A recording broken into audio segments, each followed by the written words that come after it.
Who made God?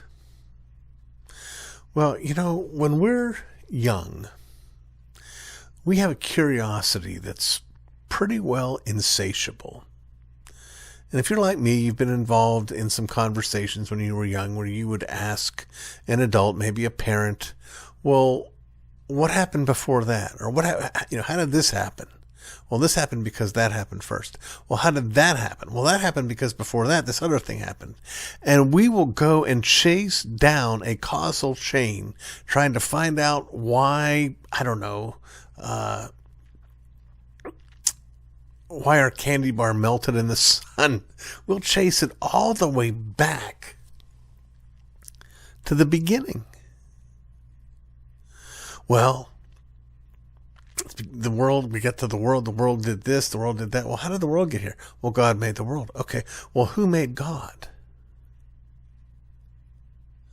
You see, everything that changes, every change has to have a sufficient cause.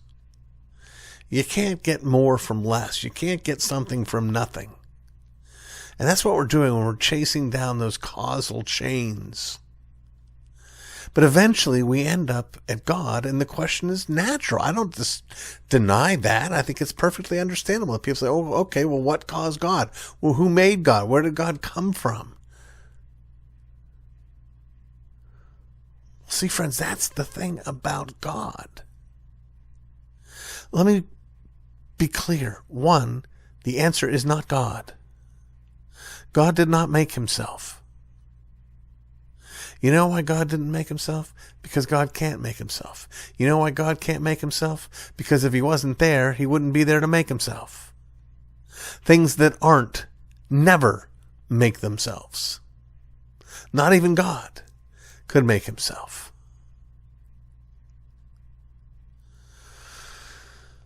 So who made him? Well, nobody made him.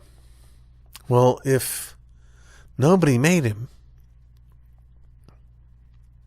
and if nobody can, and he can't make himself, then how did he get there? Well, that's the point, isn't it?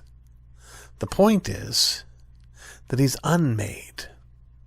The way the Greek philosopher Aristotle put it, he described God as the uncaused cause, or the unmoved mover. Now, I'm not suggesting that Aristotle was orthodox in his theology, but right there he knocked it out of the park.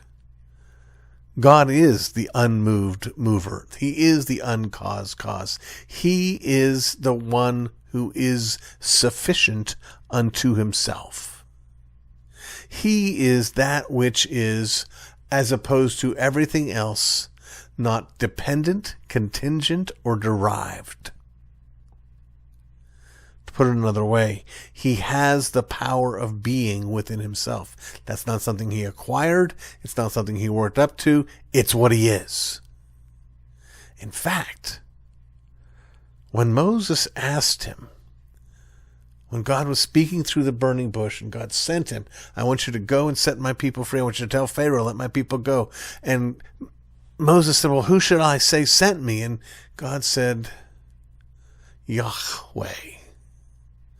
The Hebrew word which means I am that I am. He gave Moses his most sacred and holy name, which most sacred and holy name communicates that God is that which is.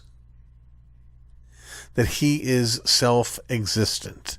That he is the one who is the source and has no source.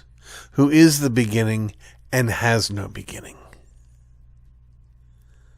So the answer to the question, who made God, is simple. No one made God. Not because God isn't, but because God isn't made. God, in fact, is. And he transcends all other things for that reason. And all other things are dependent upon him. As the scripture says, in him we live and move and have our being.